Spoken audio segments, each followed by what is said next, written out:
आप सभी लोगों को मेरा नमस्कार और इंडिपेंडेंस डे की एडवांस में सबको बहुत बहुत शुभकामनाएं। मैं सर से यही बोल रही थी, बहुत सारे लोग अलग अलग तरीके से जुड़े हुए हैं, तो कहीं ना कहीं सब कुछ कर ही रहे हैं अपने यहाँ पे। तो थोड़ा थोड़ा अपना अपना इंट्रोडक्शन दे दें। कुछ कलाकार हैं, जैसे सर ने अभी अपने बारे में बताया, मैम भी बैठी हैं हमारे साथ, एक डॉक्टर किरण बैठी हैं, ये भी अपने फील्ड में बहुत काम कर रही हैं। तो थोड़ा थोड़ा सा इंट्रोडक्शन दे तो आने वालों को भी लगता है कि हाँ, हम जहाँ गए थे वहाँ अपने बारे में तो बता पाए। मेरा नाम डॉक्टर सुरभि सिंह है, मैं गायनेकोलॉजिस्ट हूँ और करीब 12 साल से प्रैक्टिस करती हूँ दिल्ली में। पिछले 3 साल से मैं एक समाज के लिए थोड़े से कामों में मैंने अपने आप को इन्वॉल्व किया, क्योंकि क्लिनिक में बैठे बैठे कहीं ना कहीं नज़र आता है कि हमने ना एक लाइन खींच दी है कि जहाँ पे एक तरफ सारे पढ़े लिखे इंटेलिजेंट लोग हैं, जैसे डॉक्टर ही समझ लीजिए, और एक तरफ समाज में वो लोग हैं जिन्हें सबसे ज़्यादा इनकी ज़रूरत है। लेकिन बीच में अगर मुझे डॉक्टर से मिलना है तो शायद उसके पास पैसे नहीं होंगे, मेरे पास आने के लिए अप्रोच नहीं होगी, वो कैसे करे। ज़रूरत जिसको सबसे ज़्यादा वही मुझ तक नहीं पहुंच पाता है। कहीं ना कहीं कुछ समाज के बंधन हैं, टैबूज हैं, मिथ्स हैं, किसी बारे में बात नहीं होती है।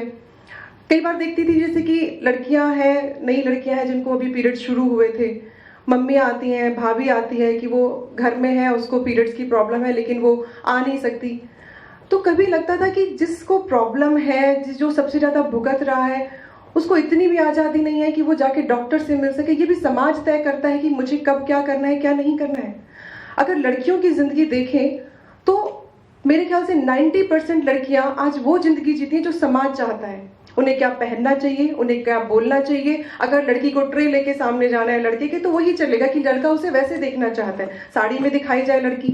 अगर डॉक्टर है तो उसे कैसा होना चाहिए, माँ को कैसा, मतलब हर जगह हम देखें तो समाज तय करता है कि लड़की को कैसे रहना चाहिए। अगर आज मैं इस प्रोग्राम में आई हूँ तो लड़कियों को साड़ी पहन के, हर जगह एक बैरियर्स लगे हुए हैं कि यहाँ समाज ने हमारे लिए तय किया हुआ है।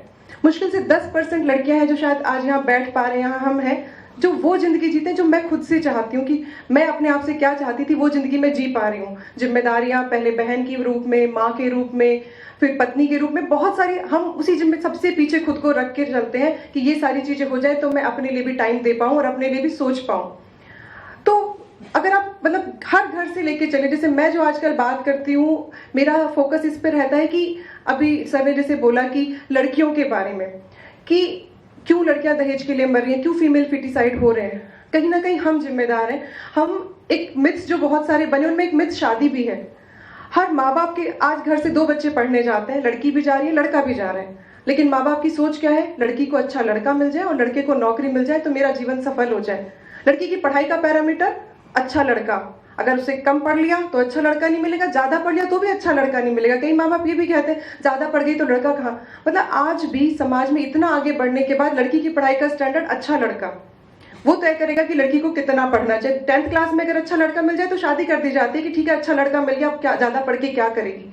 तो आज भी ये तय करता है कि हमारे माँ बाप की ये सोच है अभी भी वही है कि लड़की को अच्छा लड़का और लड़के को नौकरी मिल जाए। तो अगर ये सोच यहाँ बदल दी जाए, अगर ये हो जाए कि लड़का और लड़की घर से जब स्कूल के लिए निकले तो माँ बाप ये सोचें कि दोनों अपने पैरों पे खड़े हो जाएं, दोनों अपने लायक हो जाए, कि कल लड़की को अच्छा लड़का मिले ना मिले, लड़का मिले या ना मिले, उसकी मर्जी, वो शादी करे ना करे, वो इस लायक हो जाए कि अपना और अपने परिवार का ध्यान रख सके या मेरा भी ध्यान रख सके। लड़का क्यों चाहते हैं, क्योंकि माँ बाप को कहीं ना कहीं लगता है वो हमारा ध्यान रख सकेगा।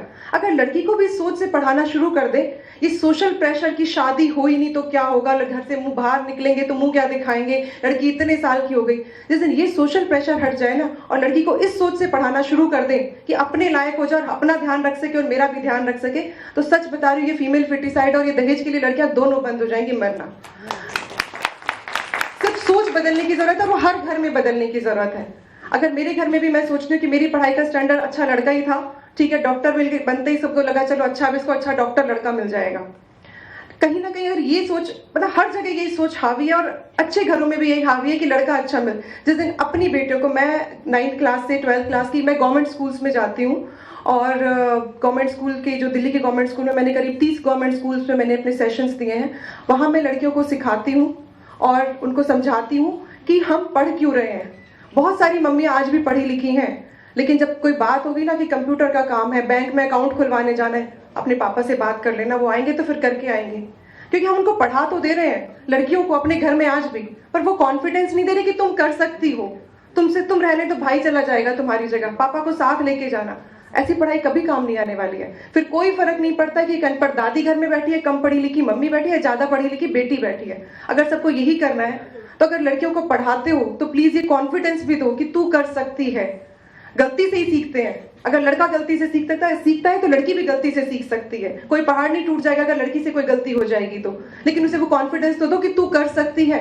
और जब तक ये कॉन्फिडेंस लड़की में नहीं आएगा, हम कितने ही प्रोग्राम चला लें, कुछ नहीं होने वाला है। जिस दिन लड़की ये कहेगी ना कि हाँ मैं कर सकती हूँ, जिस दिन लड़के का ये जो होता है ना कि तुझे घर से निकाल दूंगा, तब देखना तेरा क्या होगा। लड़की ये कहने लायक हो ना कि तेरे जैसे 4 को पाल दूंगी, बाहर निकल, उस दिन समझना कि उस लड़की की एजुकेशन काम आ रही है, वरना कोई फायदा नहीं है। चुप रहो, बोलना मत, सहते रहना। जरूरत है यहाँ से बदलने की। जब हम बड़ी लड़कियों को बड़ा कर रहे हैं उस वक्त तो ये समझाने की कि नहीं। और लड़की जब ये कहे ना कि पापा हटो, भाई क्या करेगा, मैं करके दिखाती हूँ ना, एक बार गलती तो होगा और क्या हो जाएगा। वहां से सिखाना है लड़कियों की कि नहीं तुझे ही करना है, भाई नहीं जाएगा तेरे साथ में, अकेले जा, जाके देख बस में, जाके देख, नहीं तुमसे नहीं होगा। अगर ऐसे पढ़ाते लड़कियों को तो कभी आगे नहीं बढ़ पाएंगे हम। हमेशा एक सहारा ही ढूंढते रहेंगे, पहले भाई में, पिता में, फिर हस्बैंड में, फिर हमेशा यही सोच रहे कि हमारे लिए स्कीम बनाओ, हमें आरक्षण दो। नहीं है हमें जरूरत, सिर्फ उस तरह से पढ़ा दो, हमें वो कॉन्फिडेंस दे दो कि मैं कर सकती हूँ, और वो सब दे सकते हैं। और आज हर घर, जितने लोग यहाँ बैठे, आप कभी सोच के देखिएगा, ये कहीं ना कहीं आपको फील हुआ होगा कि कहीं ना कहीं रोका जाता है कि तुमसे नहीं होगा। अगर ये बैरियर हटा देना तो हर लड़की से होगा। और बहुत क्लास में देखते हो आप, लड़कियों के नंबर ज्यादा आते हैं, लड़के तो पास भी नहीं होते, मुश्किल से पास होते हैं। उसके बावजूद लड़कियां बैठ जाती हैं और लड़के आगे निकल जाते हैं। क्यों? क्योंकि उनको सिखाया जाता है तेरे से कैसे नहीं होगा, तू भी डर गया। और लड़कियों से कहता है डर, तुझसे नहीं होगा। तो ये सोच कहीं ना कहीं हमें बदलनी पड़ेगी, अपनी बदलनी पड़ेगी। तब हमारे ये जो जितने भी बेटी महोत्सव, बेटी है अनमोल, ये तब सच में यहाँ से शुरू होगा, वरना कोई फायदा नहीं है। मैं लड़कियों को 12-13 साल की लड़कियां जो, क्योंकि गायनेकोलॉजिस्ट हूँ और आजकल बड़ी शर्म आती है लोगों को, पर मैं बड़े गर्व से कहती हूँ कि मुझे अपने लड़की होने पे भी गर्व है, और मुझे इस बात पे भी गर्व है कि मुझे पीरियड्स आते हैं, और मुझे कोई शर्म नहीं आती है कहने में। और मैं हर उस 12-13 साल की, जो मैं 6 क्लास से 8 क्लास की लड़कियों के पास जाके उनको समझाती हूँ, ये बात समझाती हूँ कि जिन चीजों पे आज एक माहौल ऐसा बना दिया है कि लड़की को 12-13 साल की उम्र में उसका कॉन्फिडेंस ना यहाँ लेके चले आते हैं हम। अरे तुझको पीरियड्स हो रहे, तू घर में से बाहर मत निकलना, निशान न लग जाए, तू मंदिर मत जाना, तू यहाँ मत करना, तू अचार मत छूना, सिर मत धोना। ये सब बंदिशें हम उस पर लगा देते हैं, और फिर उसके बाद हम लड़की से कहते हैं बराबरी कर, तुझे लड़कों के साथ दौड़ना है। इतने सारे बंधन लगा दोगे तो कैसे दौड़ेगी वो, कैसे करेगी वो बराबरी?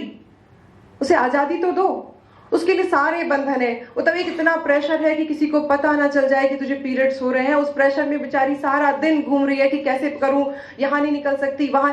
आपको पता है 12 से 15% लड़कियां दिल्ली में भी आज की डेट में स्कूल छोड़ देती है कि उनको पीरियड्स आने शुरू हो गए हैं।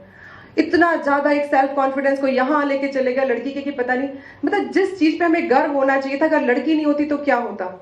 डायनासोर की तरह खत्म थे, गड्ढे खोद के ढूंढ रहे होते इंसान कहां से आए थे।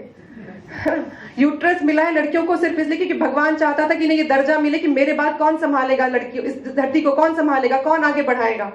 इस बात पे गर्व होने की बजाय इतना दबा दिया जाता है, जैसे शर्म आने लगती है कि पता नहीं क्या बुरा कर दिया था जिस पाप की सजा हमें मिल रही है। मैं उन सारी लड़कियों को वो कॉन्फिडेंस देती हूँ, उनको समझाती हूँ कि ये एक नॉर्मल बायोलॉजिकल प्रोसेस है और ये सबके साथ होता है। दुनिया की कोई लड़की से अछूती नहीं है, और हर इंसान जिसे इस पे शर्म आती है वो याद कर ले कि वो माँ के पेट में कहाँ से आया था। अगर ये यूट्रस नहीं होता, ये मेम्ब्रेन नहीं होती, तो कोई नहीं पैदा होता। तो जिन्हें शर्म आती जरा जाके अपनी मम्मी से पूछे कि कहाँ से आए थे।